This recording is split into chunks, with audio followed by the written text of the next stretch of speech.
Welcome to this week's episode of the School of Bravery. I'm so excited to have Erika Olson with us, Erika Amy Olson with us today. This month in the School of Bravery, I'm looking over here because all the post-it notes for all of the themes of the month are over here. And this month we're talking about vulnerability and boundaries. And I asked Erika to join us today because she is a songwriter, and I love my songwriter friends, but she also has an experience as an attorney. And I know that all of my attorney friends and family members, I have a couple family members who are attorneys or have like background in law. And my first job out of college was working as a paralegal for an IP attorney, for an intellectual property attorney. So I have a soft spot in my heart for attorneys, just because I know that they, like, at least right now in our political system, they're like keeping holding down the fort for us, even though things are kind of crazy and circus-like. So that is why I asked Erika to join us. So thank you for joining us. Thank you for having me. I'm so excited to be here. This is, we've taken like a little bit of a break from doing episodes on a regular basis, just because I wanted to focus on my music and focus on the students of the School of Bravery and what they need on a week-to-week basis. So it's really great to get back into the flow of doing podcast stuff and be in the interview chair rather than the like advisee chair or the advisor chair, I should say. So Erika is a songwriter and has a background as an attorney, also lives in London, right? And you have kids and a husband. I do, yeah. And is there anything else I'm missing on your like shingles outside your house? No, I think that, sister, auntie, I like that title too. That one makes me happy. So let me ask you, okay, so I just kind of sprung this topic on you right before we pressed record. So that's so awesome. What comes to mind with all of your experience, what comes to mind when somebody says enforcing or reinforcing boundaries? Well, a lot of things. So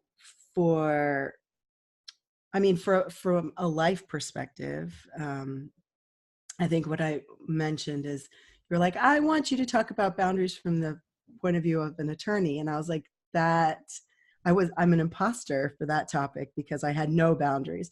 But then how did that look? Because I don't know how that looks as like. Yeah. So as a human being, I had no boundaries. Got it. As I was, I don't know if like one of the things they say about attorneys is, it's like a pie eating contest, and how you know that you've won the contest is when you have more pie, and so it's as a young attorney, and growing up in the legal field, I just had zero boundaries. And my life suffered, and my health suffered, and my relationship with my husband suffered. But I was becoming a pretty gosh darn good attorney. But I mean, it was only so long that I could sustain that. And so, and how did it look to have bad boundaries? I mean, other than the stuff that you just mentioned, but like, give me an example of how a boundary was constantly not enforced. I never said no to anything. I always, I always, even when I was like completely depleted, like I could not say no. And what that would look like would be, I lost all perspective. I would come home. I remember like one particular Saturday I came home and I had, my partner had asked me to rewrite a letter to make sure a letter was okay. And so I had, you know, in addition to a million other things, I rewrote that letter, and there was one line in it, and it was talking about like, we homed in on an issue, and I changed it to hone as opposed to home, HONE as opposed to HOME. And I didn't think, like, I had heard that cliche as hone, and really, I mean, and it could be both, but like I literally like came undone that day because I had changed it from home to hone, which is a slight thing, but could be conceived as like, you know, not knowing, you know, that we didn't have a proper command of the English language in this letter to a judge. And it was just like, I literally came home and came completely unraveled over one word. I had zero perspective. And at the end of the day, you know, I mean, it's not a huge deal, but for me, like I didn't get in trouble for it. It wasn't, but I just absolutely like lost it. And then, you know, from a logistical standpoint, what it looked like is, did I lose you? No, I'm still here. Okay. Oh, stuff on my computer is going crazy. Oh, okay. That's all right. Sorry.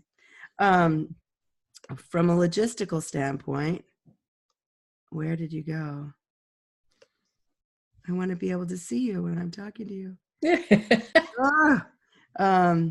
Anyway, from a logistical standpoint, I went from I was like, okay, I'm going to set boundaries. I'm not going to work. I'm not going to work past 8:00. And so what that looked like is I worked 7 days a week instead of 5 days a week. And then I was like, okay, I'm not going to work on weekends. And so what that looked like, and that came undone after I'd worked like 4 months in a row without a single day off. So then I was like, okay, I'm not going to work on weekends. And then I was working till, you know, like well past midnight, almost every day of the week. So I just had no boundaries, like no. Well, I mean, for myself, I am definitely a workaholic. Mm-hmm. I don't have kids. I don't have a partner, a spouse, or somebody that's like, I don't have people taking away that attention. Like, I'm in control of that. So I'm in a rare situation where like, I'm in a rare season of life where I get to be a workaholic. And the only thing that's on the line, they're doing renovations upstairs. If you guys hear thumping, I'm not being burgled. It's just really thin walls. I'm going to be worried about you. Oh, no. Actually, this is a good boundary story. So I moved to Nashville, moved into this place that evidently was not a good place to move into. Had different repairs that needed to happen, or like complaints or that kind of thing every single week that I've been here. Mm-hmm. There was finally like a leak in the ceiling in the kitchen into the light fixture, and a leak from the ceiling into the bathroom light fixture on separate weeks, separate situations, separate things. And I've channeled all 13 seasons of Law & Order SVU that I've watched. And I researched all the U.S. court cases that proved that they broke the lease before I did. Mm. And I walked in to the leasing office and threw the biggest legal hissy fit I've ever thrown. And it worked. And I walked in and was like, you guys broke the lease before I did. According to these U.S. court cases, I need to be let out of my lease without penalty. Thank you very much.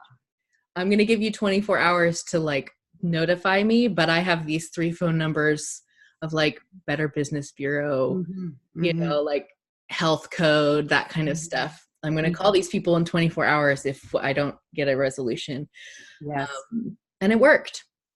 And but it took like 12 weeks of like my boundary getting crossed every single time for me to actually make some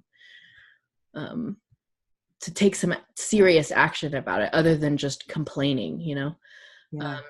But it does pay off. Like when you lay those really solid boundaries, it really does pay off. But the thing that hasn't changed is that they're still doing renovations upstairs. So, so Yeah. before I distracted myself, I tend to work more than I play. Or work more than I do relationships. That's just me. And I know that to be like one of my tendencies. That's one of my boundaries that I know, like, Yeah. all right, it's time to take a break. Yeah. And I have a chronic illness. I have hypothyroidism, which usually keeps that pretty reined in, because I can't work too hard. My body physically won't let me, which is a gift, even though it's annoying, it's a gift because I'm not like, my body will be very clear with me about when I have gone too far, even if my version of too far is not too far for somebody else, if that makes sense. So what happened when you realized that a change needed to happen? I mean, you took the weekends off, then what? Well, so I was experimenting. Like at least I recognized it, that I needed to, I needed to do something. And it took me years to unravel kind of what I had done. And it manifested in different physical ways for me. Like a lot of it was in my joints, like my knees, and just became very like locked up, and then my digestive tract completely like started to break down on me. And I didn't, there wasn't anything necessarily diagnosed, although we were trying to get pregnant and we couldn't get pregnant. I didn't have to go to the I had a switch. I changed my kind of career trajectory. I was at like big law firms for years, and then I had a really I had like kind of a shattering experience. One of my partners committed suicide, and so that was Oh my gosh. really, really changed my trajectory significantly. It didn't happen right away, but it was just one of those things. How I'm just making assumptions, reading between the lines, but were his boundaries also being stomped on by the work? There was also it happened. I mean, it was like one of those perfect storms, right? It was he suffered from mental illness, and we just had it was a perfect storm. It was I was a litigator. I was a financial services litigator. And it was in 2008 when when everything went wonky. And it was just everything, I mean, I can't speculate as to what exactly happened in his life. But it was like one of those perfect storms. And it actually, I think in our community, several attorneys took their lives around that time. And it's incredibly tragic, and so devastating for families and everyone who was related and involved in their lives. And it took me, I mean, of course, like that's like completely jarring. But it wasn't until about a year or so later that I left that law firm to try to find and do something else. And once I imagine it's not uncommon for attorneys to have problems with their personal boundaries. Oh yeah, absolutely. I mean, it's it's a profession. I love attorneys, and you obviously have a soft spot too. Like I think, I mean, I love, like they are creative, passionate, intelligent, articulate, like just these real balls of amazingness. And there's something about the practice of law that can be really just so hard because a lot of us watch a lot of Law and Order before we go to law school, and that's what we think it's going to be like, and then the reality set in, and it's really difficult. And that's true in all professions, right? Like musicians, creatives, like every doctors, like, I mean, it's all, the idea that you have going into something does not always jive with the practical realities of what that is, right? Right. And that's super difficult. And I think for attorneys, then there's like some negativity about the profession that comes along too. And and I think it can just be really, really hard. And you're also carrying, I say one of the things I stopped practicing after I had my first child, and he was 5 weeks early and really young. And I tell people, like, I tried to go back after a while, after taking a break. And the thing that I realized is, like, as an attorney, basically what made me really good at my job is I would say to my clients, leave this here, whatever their conflict was, leave your conflict here. Let me deal with it. Let me figure it out. Let me parse through it. You go heal. You move on with your life. Like, yes, we're going to have to touch base and we're going to have to go back through this stuff, but let me have this burden. And when I had kids, I no longer had that energetic space to share. My children needed that space. My family needed that space in a way that I hadn't needed that space. I mean, I did need more of that space, but I could survive without it. And when I had children, like, I couldn't. And so I think that's part of it too, as attorneys. Like, we really, I think, when you find the good ones, they really are so concerned about their clients and about the things that they're doing. So it can be a lot, for sure. Mm-hmm. Well, I just find it, there's so many professions that are kind of like the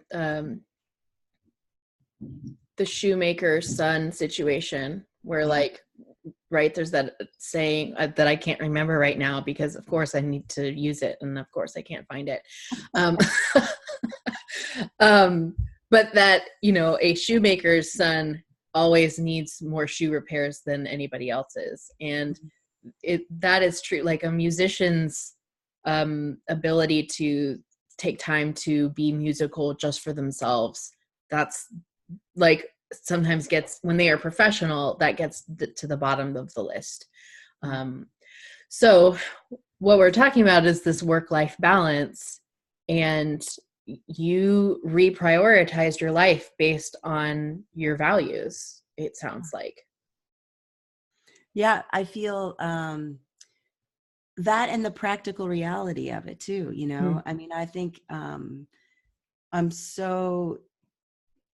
had no intention of ever stopping work as an attorney. That was never in my my life arc, my plans. That was never it. And I was raised by a stay-at-home mom. And I think I just always had a drive to work. And when my son came, I was forced to slow down. I was forced to step back. And for me, a large part of it was, like, I went to law school for 3 years to figure out how to be a lawyer, and I'm not going to, like, stop and figure out how to be a mom, like, and that to me was hugely important, considering just how little my child was. And then, I think that having, for me, having these children, I have 3 now, 3 for good, 3 and 3, was that they are the ones who have, like, taught me what boundaries really are. I recognized very, like, I still see it. I still have moments of recognition. Like, it wasn't until I had children that I even began to do anything remotely that looked like self-care. It wasn't until, and because I could see that I could not show up for them. I could not show up for them fully without caring for myself. You know, the thing, like a mantra that I had very early on was that I cannot pour from an empty cup. And I had to figure out how to fill my cup up, you know? And so for me, that started out with yoga, and yoga became my thing. And then it went into Ayurveda, like some study of Ayurveda, and daily practices, you know, like waking up and how do I start my day? What does that look like? You know? And there have been times when that self-care, you know, I had to be like super militant about it, because I was building a muscle, right? Like I was learning a habit and building a muscle.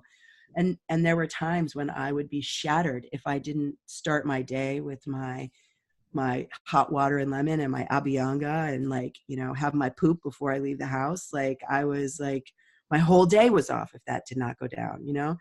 And now it's like I've learned a different way of being, and I can pull on those resources more readily. And I now know, like, I mean, before all that, like, I didn't even know what it was like to really feel good. I didn't know what it was like to really sleep, you know, because I had years and years of interrupted, probably a bit insomnia, where I would just wake up with my cases going through my head and what I needed to do. I just wake up in the middle of the night and start working, you know, and be like, oh yeah, I'll be fine. And then meanwhile, I'm like on Diet Coke, and, you know, I mean, Right. just like You know, totally. it's so interesting. This just occurred to me that, like, when our boundaries are not enforced, our buffer for what we allow, as, like, let's say you have to get up without your hot tea and lemon, and, you know, it would ruin your day if you had no buffer.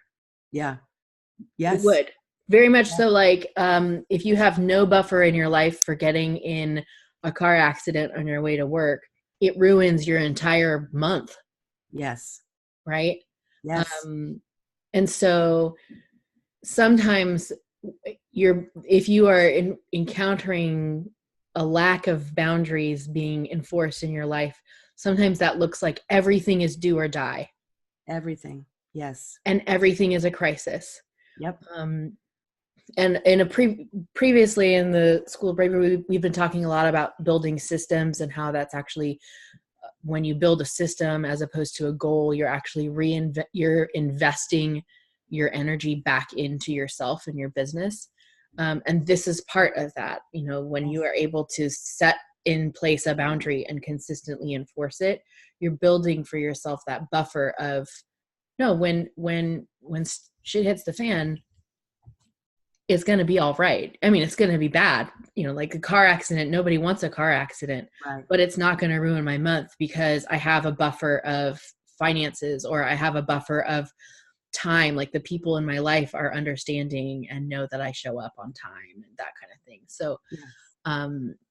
So if like if you're listening to this and you don't have infertility issues or locked knees or some of these other physical symptoms, Yeah. if your calendar is full go all the time and one little thing gets changed and ruins everything, that's a good indicator of how your boundaries probably are a little too, need some more attention, basically. Yeah. And I also am finding, like, as I get better at it, you know, it's a constantly evolving process. But, like, so we're about to move. We're going to be moving from London out to the countryside.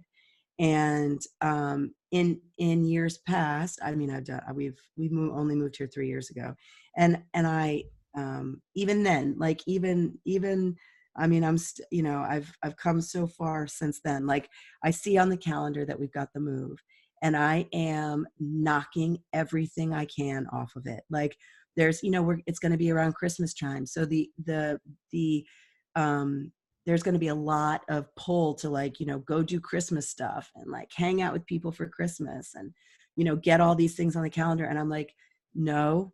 And the reason is that I know that when we move, I know now that like crazy shit happens when you move, things that are totally unpredictable.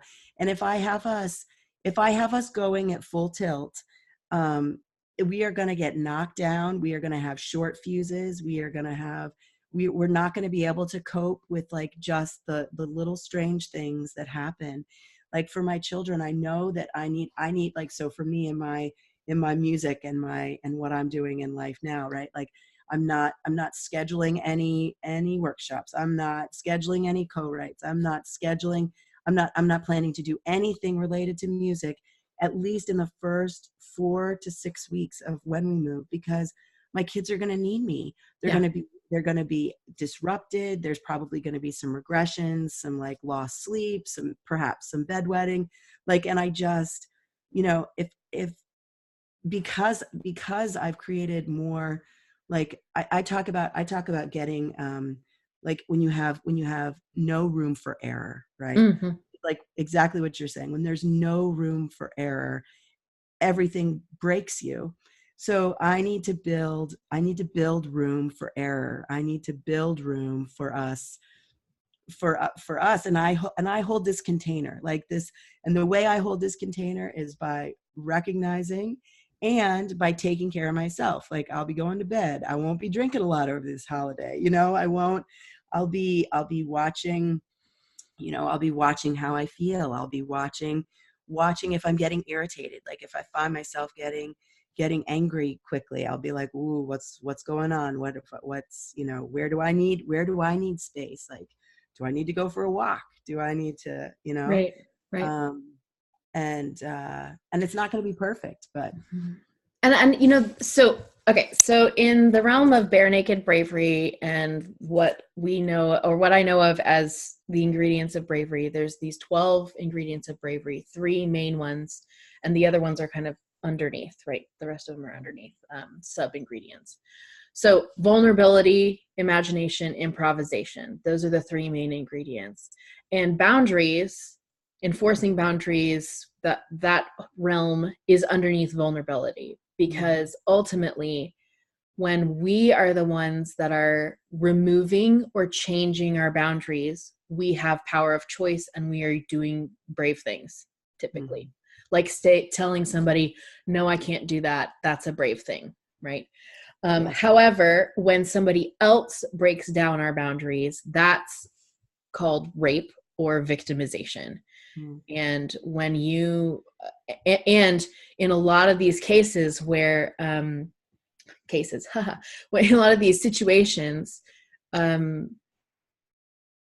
you still have power of choice in, yes, I will do that. No, I will not do that. Whereas if you don't enforce that boundary, you are setting yourself up or someone else up for that massive amount of friction, which makes life really difficult. So, thoughts? Sorry, I don't really have a question, except I was just trying to connect that back, Yeah, no. So it's really interesting that you're saying, I mean, because I've got all, like, as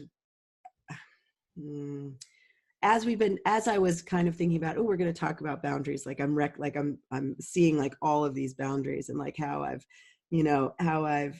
failed to protect my fortress or what have you.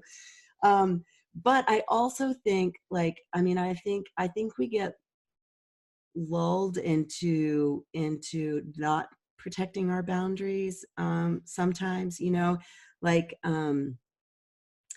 so I'm thinking of the intrusion, and the thing that I'm thinking about 2 instances. Like one, I'm working on this, we're negotiating a lease agreement at this new place, and we have an advocate to represent us. and the guy on the other side wants to represent himself. He's a real estate finance attorney, and so fancies himself kind of an expert in this field. And so he's and I mean, totally fine, but so he wants to deal with us directly because he feels like intermediaries get in the way. And the thing that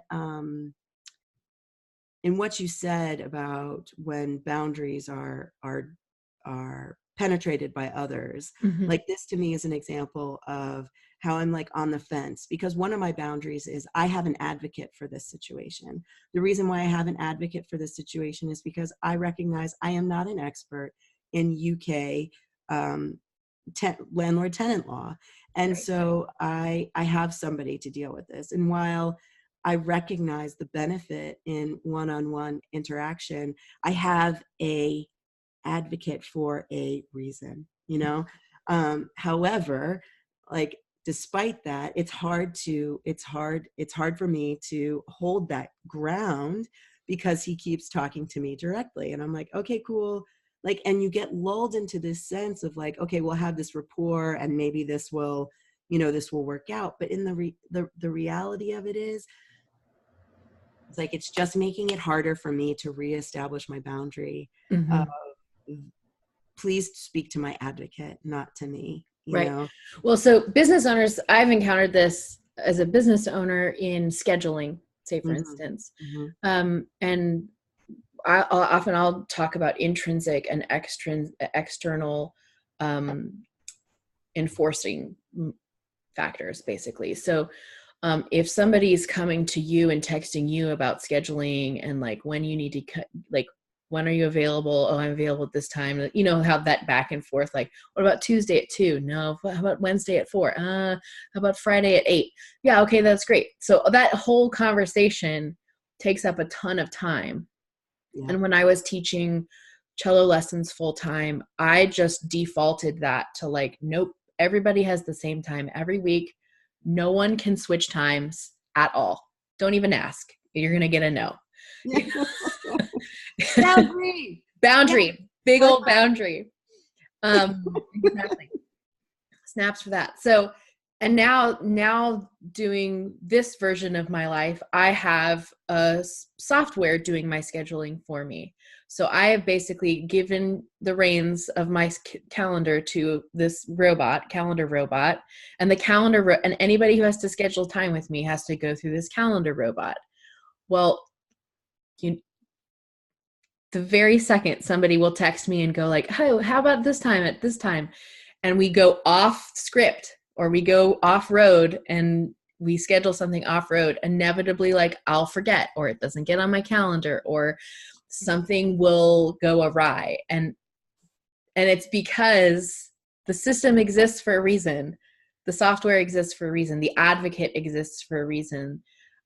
It supports the relationship so that I don't actually step on somebody else's toes or make assumptions that are incorrect, or like they're going to show up at a certain time when we said another time, actually, and that kind of thing. So, or time zone math. Oh my gosh. I was happy for your schedule bot. Like, that was I was grateful for that. I was yeah. I don't want to convert these times, and it did it for us. Yeah, exactly. So, and sometimes the advocate makes it easier to do. So all that to say, business owners will encounter this all the time, that they set a boundary and then the customer will test that boundary, or the parent will set a boundary and the kid will go test the boundary by going asking dad. Mm-hmm. Right? Yeah. Because they still want what they want. And Yeah. so they're going to try to get what they want, which is fine. Yes. You know? And I think the thing is that, you know, I think that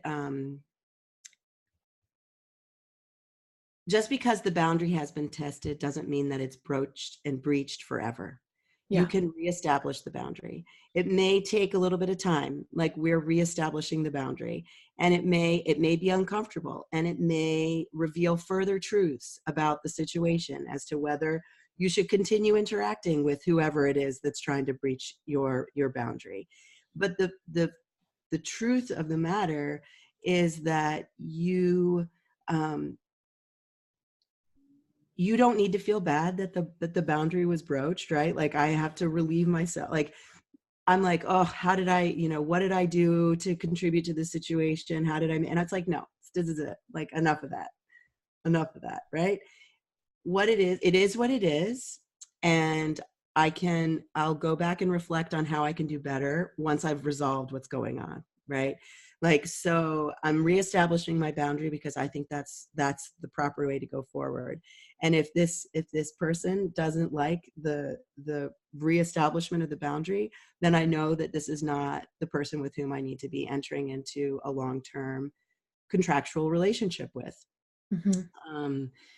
And then I can go back and be like, maybe I should, I got an advocate for a reason. Let's let the advocate do their job. And the next time this occurs, I'm going to remember that and I'm going to hold on to that. But I've been through, I think the biggest thing is to hold on, and just because it's done doesn't mean it's done forever. And just because you want to let someone try to like, okay, yeah, let's give it a try. You can change your mind. You can be like, you know what? I don't really like this. And that's okay. Or you can be like, you know what? It's okay for you, but it's not okay for anyone else. Like, it's totally fine. It's totally fine. Right. And on the parenting front, you got to communicate. Like my husband and I have I got to address that one. Like that happens all the time. That's from a business or from a parenting standpoint. Like, I think that like, if you have a partner and your partner says yes, when you've said no, then you can be like, okay, time out, client. We just need to powwow for a second and get on the same page. Right. Like, and just, I think I find again and again, like the more honest I can be, the better it is. Like, I don't need to pretend. And you get kind of like with this guy, I keep this lease agreement thing. Like you get lulled into this, like, I think you like get lulled into this place of like, not knowing what to say because you may not know, like you just may not know, right? Like I don't know the law very well in this instance. So like, I don't know what to say. And so I'm afraid to say stuff. And then I remember like, it doesn't matter. I had this my tea thing today is your strength is your knowledge. And I was like, yes, my strength. And you know what my strength tells me is I don't know. And it's okay to be like, you know what? I don't know why that's important. Can you please tell me what it is you're trying to say, and get curious. Like that's, I think when people are trying to push your boundaries or to, like for me, I'm trying to remember, get curious about it. Like ask questions. And that people really do respect honesty. Even if the honesty comes in the form of I don't know, or I don't understand, or I don't trust that you they really respect it. And honestly, one of the points that I made in the leasing office, which I don't think it was like the deciding factor, but they said, oh, well, we fixed everything that you are saying. And my response was, and I don't trust that you will do that in the future because of all of these reasons. Because that trust is broken, this lease is broken. Yeah. Because the contract is a written expression of trust in the other party, that they will uphold their part and that you will uphold your part. Let's talk about agreements for a second. Please talk about that. And I just have to put my disclaimer in. I'm not. Well, actually, should this be part of the post interview? Yeah. Oh, yeah. We can do okay, that. So let's do that. So, guys, everybody who is a guest expert is also records a like mini training or a post interview Q&A for the students of the School of Bravery. So if you would like to listen to what Erika's about ready to tell me about all of this agreements, and we're going to talk a little bit more contracts kind of stuff for business owners and for creative visionaries. So if you'd like in on that, you can become a student of the School of Bravery. We'd love to have you.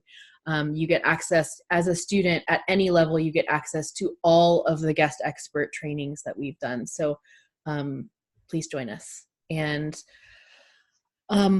I'll talk to you guys soon because, yeah, we don't know when the next episode is, but just keep posted and subscribe to the show however you're consuming this right now on YouTube, IGTV, like podcasts, the whole thing, Stitcher, Google Play, Spotify, the whole thing.